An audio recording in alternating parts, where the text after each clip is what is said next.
Queridos irmãos e amigos, a mensagem que traremos hoje se baseia no Salmo de número 12. Nós vamos buscar a Deus em uma palavra de oração.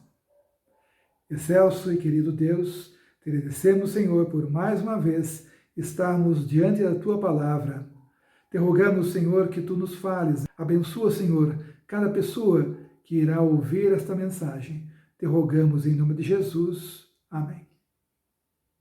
Sendo o principal método de comunicação, as palavras são extremamente poderosas e podem ser usadas para invocar um espectro de sentimentos que vai desde o amor, a alegria, a felicidade, até a raiva, o desgosto, o medo, o desespero.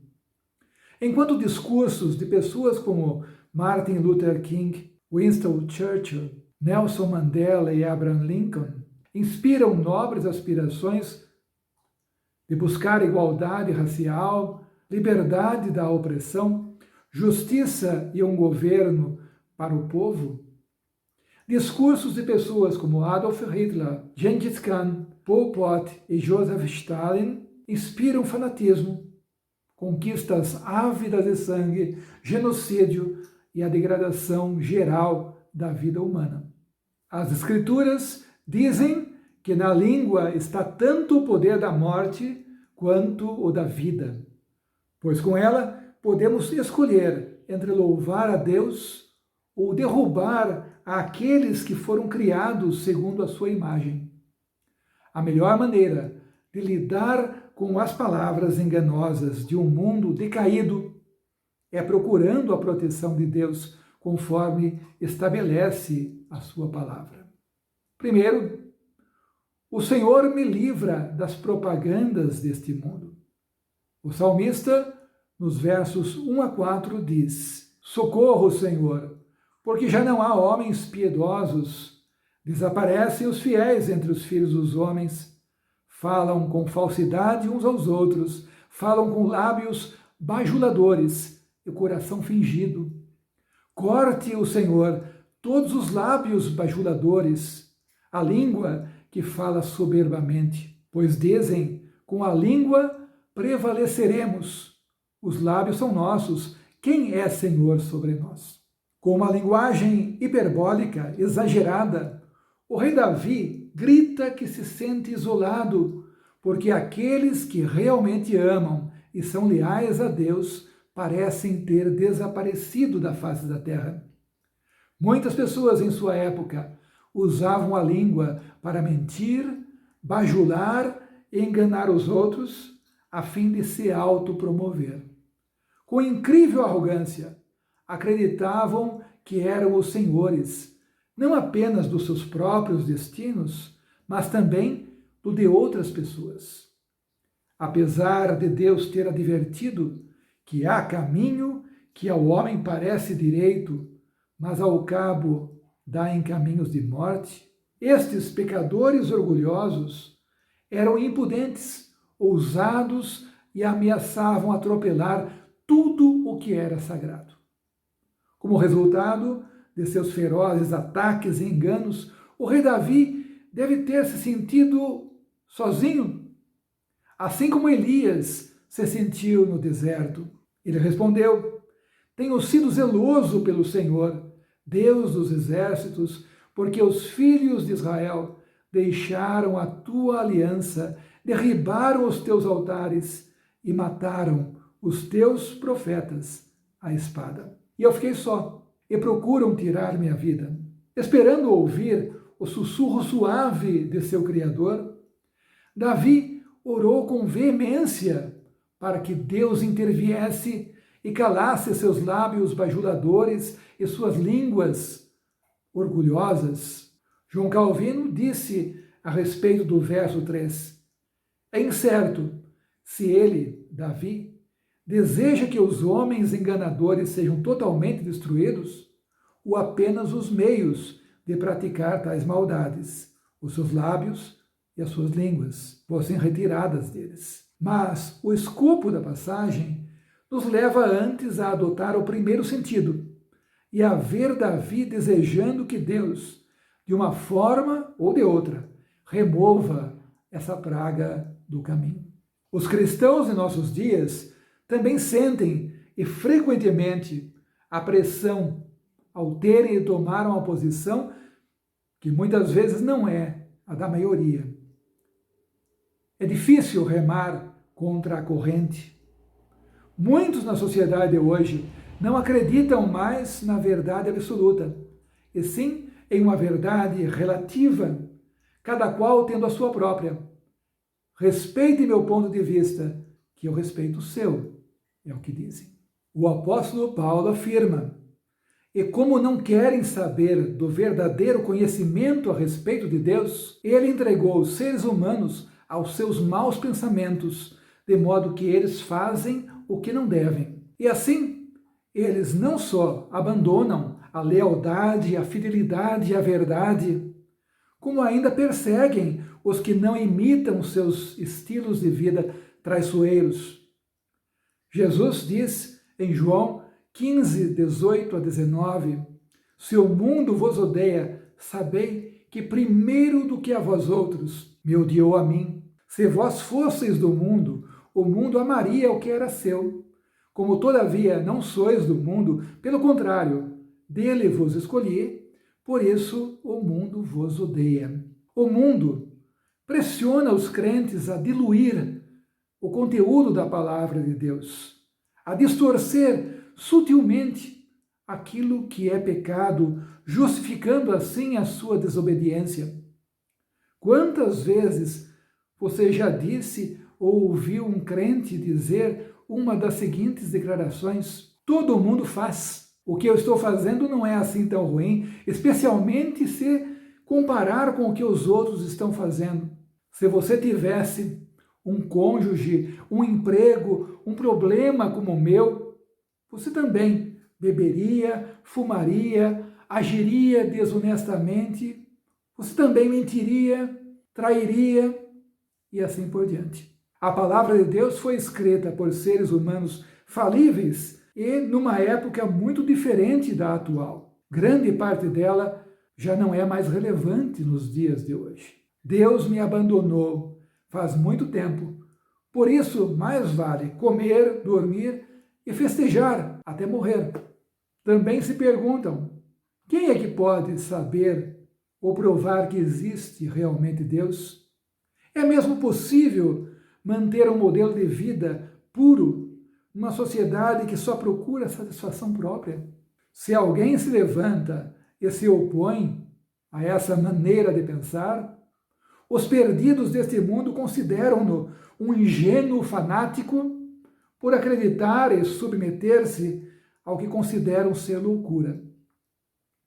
Bem que o apóstolo Paulo escreveu aos Coríntios: certamente a palavra da cruz é loucura para os que se perdem, mas para nós que somos salvos, poder de Deus. Em segundo lugar, o salmista coloca a promessa de proteção de Deus. Por causa da opressão dos pobres e do gemido dos necessitados, eu me levantarei agora, diz o Senhor, e porei a salvo a quem por isso suspira. O rei Davi se alegra que aquele que vem em defesa das vítimas do engano, dos lábios lisonjeiros, da perseguição monetária e espiritual, não seja outro, senão o Criador de todas as coisas, visíveis e invisíveis. Deus agirá para cumprir suas promessas, não só para ser uma fortaleza e livramento dos seus, mas também para trazer a humilhação e a remoção dos ímpios. Como cristãos, nós não devemos temer aquele que ruge como leão, ou as forças espirituais deste mundo tenebroso, pois quando já não há esperança, como quando os filhos de Israel enfrentaram o exército egípcio junto ao Mar Vermelho, precisamos apenas ficar parados e o nosso Deus se levantará e lutará por nós. Não foi Deus que guiou a funda de Davi e o poderoso Golias foi derrotado? Não foi Deus que enviou cavalos e carros de fogo para proteger Eliseu e seu servo do rei de Arã? E não foi Deus que enviou seu Filho único Jesus para ser ferido por nossas iniquidades, para que por suas pisaduras pudéssemos ser curados? Quantas vezes Deus já se levantou do seu trono celestial para nos salvar dos problemas financeiros, físicos, emocionais e relacionais. Eu não estou dizendo que Deus sempre irá remover as nossas dificuldades ou as perseguições em nossa vida quando nós clamamos como Jesus clamou, Abba, Pai, mas que Ele sempre se levantará e lutará pelo nosso bem-estar espiritual. Ele busca que nós estejamos bem, espiritualmente falando. Em terceiro lugar, Davi coloca que a palavra de Deus é a verdade absoluta. As palavras do Senhor são palavras puras, prata refinada em cadinho de barro, depurada 7 vezes. Em contraste com as mentiras, enganos, falsa honestidade, traição, discurso perverso e intrigante dos ímpios, o rei Davi disse que a palavra do Senhor é irrepreensível, como a prata purificada ou o ouro. Nosso Deus se dá a conhecer aos seres humanos através da sua palavra, que diz exatamente o que ele quer dizer. Ele não muda de ideia com o passar do tempo ou com as novas ideologias que surgem, porque eu, o Senhor, não mudo. Jesus Cristo, ontem e hoje, é o mesmo e o será para sempre. Ao contrário das palavras humanas que podem tanto ajudar como dificultar, curar como ferir, dizer a verdade ou enganar, tendo sido escrita por inspiração do Espírito Santo, a Bíblia é mais do que papel e tinta.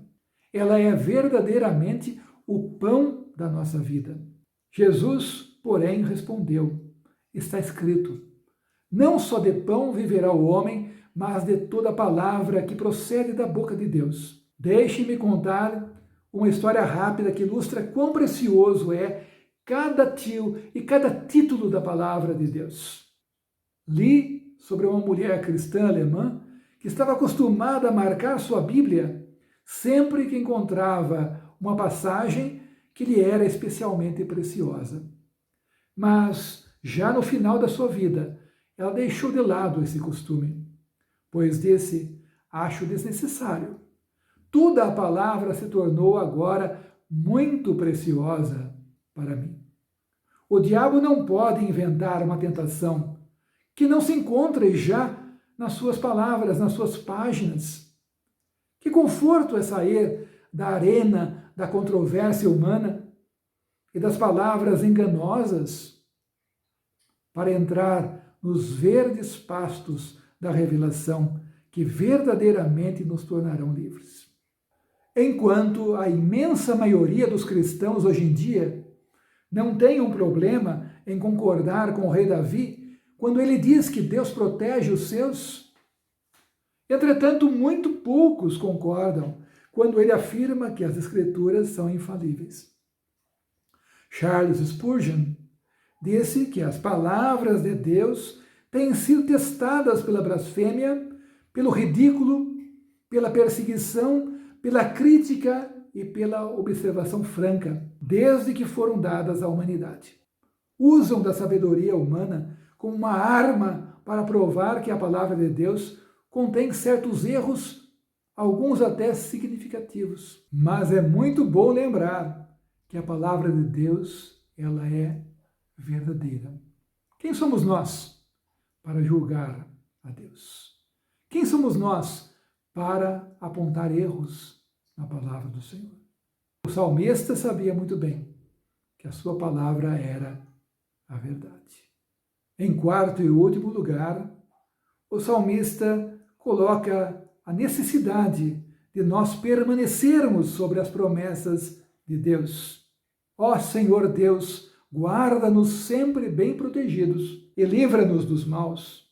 pois eles andam por toda parte e todas as pessoas dão valor àquilo que é mal, armado com o conhecimento de que, ao contrário dos lábios lisonjeiros e do engano da sociedade, a palavra de Deus é impecável. Davi manteve-se firme nas promessas de proteção feitas por Deus. Há uma história que ilustra muito bem esta gloriosa verdade. O famoso filósofo ateu francês Voltaire disse certa vez: dentro de 20 anos o cristianismo já não mais existirá. A minha única mão, falando da mão com que escrevia suas obras, destruirá o edifício que necessitou de 12 apóstolos para ser criado. Ele escreveu que em 50 anos ninguém mais se lembraria do cristianismo. Mas no ano em que ele escreveu isso, o Museu Britânico pagou ao governo russo $500 mil por um manuscrito da Bíblia, enquanto um dos livros de Voltaire era vendido nas bancas de jornais de Londres por apenas 8 centavos. 50 anos após a sua proclamação, a casa em que Voltaire escreveu as suas obras ateístas tornou-se a sede da Sociedade Bíblica de Genebra e estava, portanto, sendo usada para divulgar as Escrituras Sagradas. Quero deixar com os amigos, com os irmãos, 2 desafios. Primeiro, mesmo que a cultura humana perversa, muitas vezes dominante, sugira que a palavra de Deus é falsa, vamos deixar que a luz da verdade ilumine a sua vida. E segundo, assim como o rei Davi, nunca deixem de orar a Deus. Lembremos do texto de Romanos 8, 26. Também o Espírito, semelhantemente, nos assiste em nossa fraqueza, porque não sabemos orar como convém, mas o mesmo Espírito intercede por nós sobremaneira, com gemidos inexprimíveis. Portanto, deleitemo-nos no Senhor, pois Ele é verdadeiramente a nossa rocha e fortaleza em tempos de dificuldades. Amém. Querido e excelso Deus, te agradecemos, Senhor, te louvamos pela Tua palavra, porque sabemos, Senhor, quão difíceis são os dias nos quais nós vivemos. Quantas vezes nos sentimos isolados, sozinhos, aparentemente, ó Deus, abandonados por aqueles que se diziam nossos amigos, muitas vezes até nossos irmãos. Mas nós te agradecemos, porque sabemos, Senhor, que ainda que todos nos abandonem, Tu, entretanto, estás sempre ao nosso lado. Tu nos dás, ó Deus, tudo aquilo que necessitamos. Abençoa-nos, Senhor.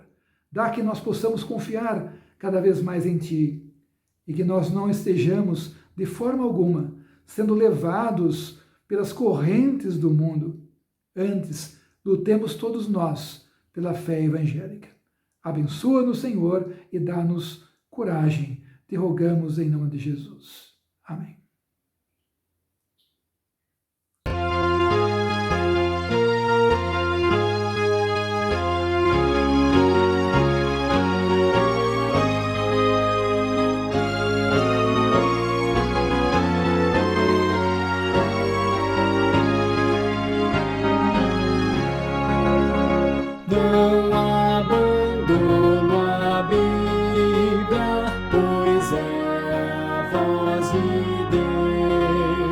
Dos crentes o tesouro, seu guia para os céus, é luz divina intensa, nas trevas a brilhar, é a voz do Pai Celeste,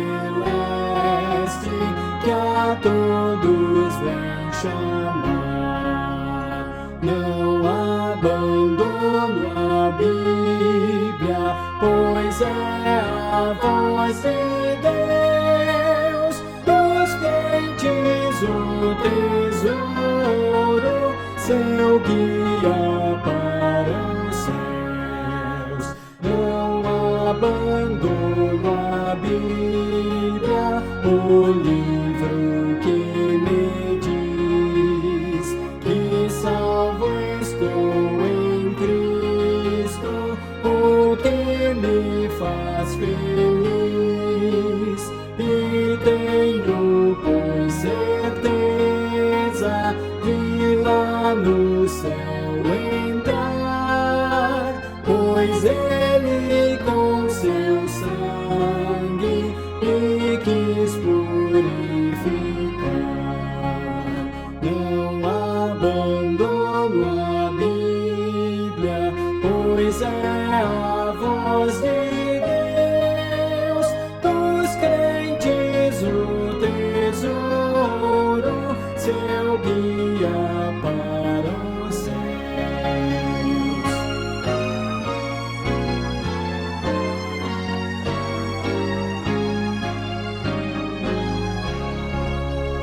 Não abandono a Bíblia, eu sempre afirmarei. Quem dera ser ouvido por toda a Ímpia Grey, que saiba todo mundo que a cristandade tem a fé robusta e pura que pela Bíblia vem. Não abandono a